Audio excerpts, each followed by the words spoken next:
The Joe Rogan Experience. You know the radical honesty people? Have you seen this group? It's the people that are like, you never lie about anything. So it's this weird social experiment where they're just like, you know, where they're with their loved ones or whatever, and the loved ones are like, do you like my shirt? And they're like, no, it looks bad and you've gained weight, right? And like, it's radical transparency about everything.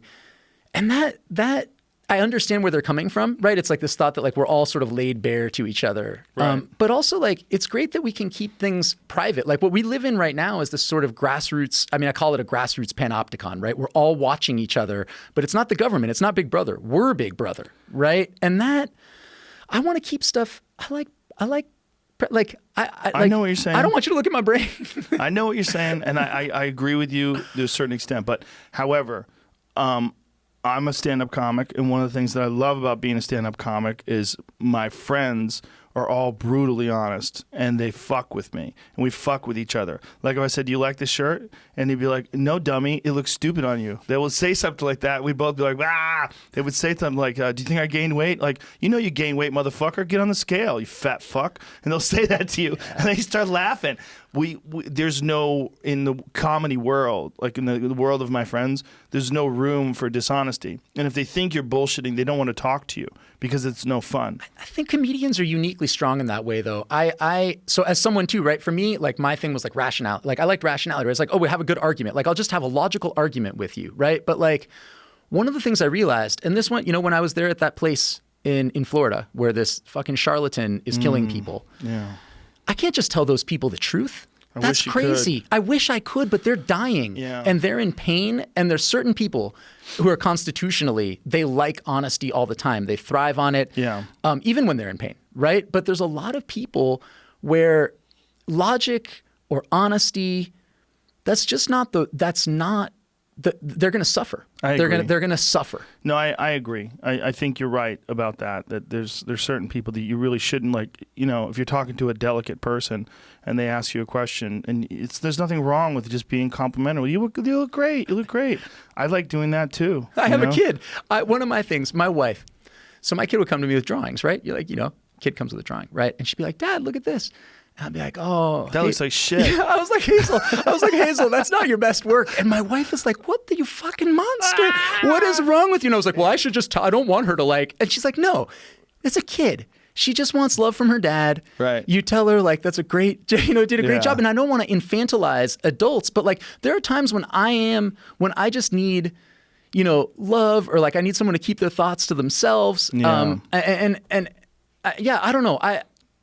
I know what you mean. I don't know. I haven't been in a lot of pain, Joe, is the truth. I haven't. I've led this charmed life. I've led it on, someone said, like, I've led it on difficulty level, like pretty easy setting, you know, my personally life. And like, I've been lucky. I haven't been like super sick. Like who knows what kinds of crazy healing therapies I would be into. Right. I mean, there's a guy at Duke who specializes in ALS, Rick Bedlack.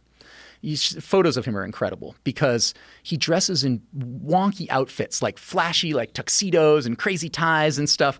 And I was like, Rick, why do you dress in all these outfits? And he's like, because it's the best thing I can offer my patients.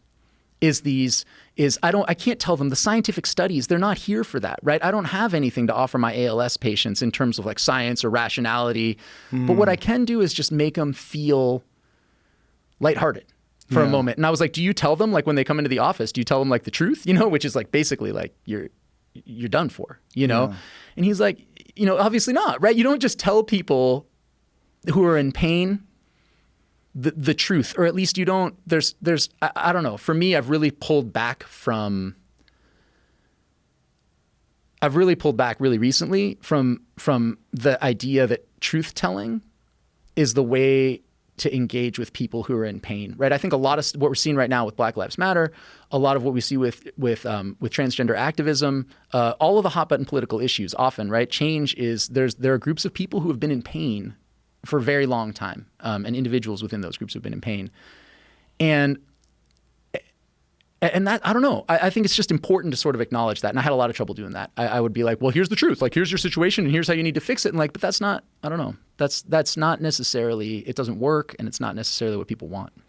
Yeah, well, in those two particular subjects too, you're dealing with people that will get very upset if you do offer anything that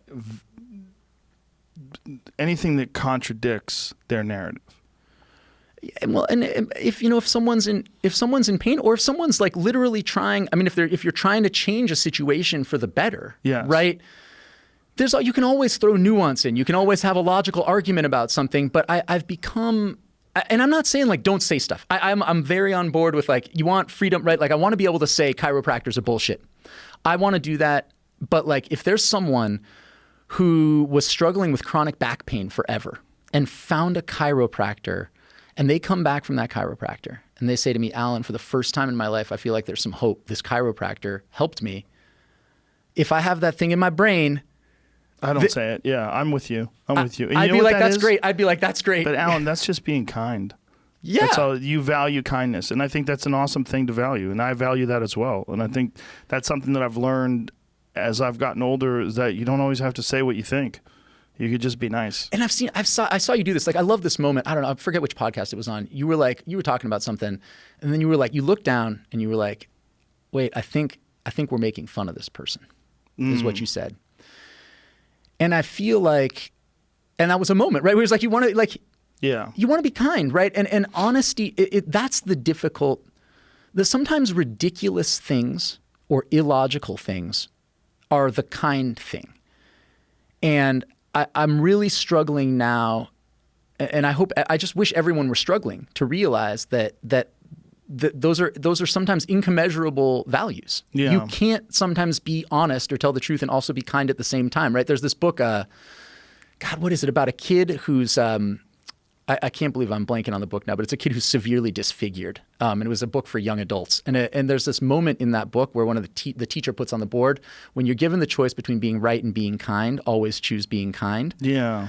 And I was like, when I first read that, I was like, that's so stupid, man. The way to be kind is by helping someone be right and like tell them the truth, right? But I used to share that thought, but I'm now in the group of be kind. Yeah. And as I've gotten older, first of all, I never went out with the idea that I would create something that millions of people would see. Never. This is just something that happened along the way. And as it was happening, I became more and more aware of the impact and then the responsibility that comes with that impact. And just through that process has made me a far nicer person, because I'm really aware of mean shit. Like I don't attack people. I don't like it. I'd rather just not, and I don't even want, like, if someone says to me before the podcast, and they have before, hey, would you do me a favor and not talk about this weird thing that happened to me? I'm like, I don't want to make you uncomfortable.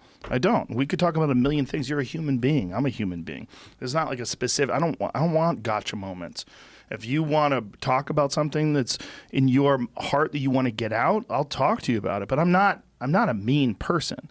And when I was younger, I was. And when I was younger, I was in the group of, fuck that, tell them the truth. They need to face reality, get your fucking shit together. And as I've gotten older, I've realized, like, that's me worried about myself falling short. That's me worrying about my own failures. And then wanting to sort of reinforce my own philosophies in other people because I was insecure.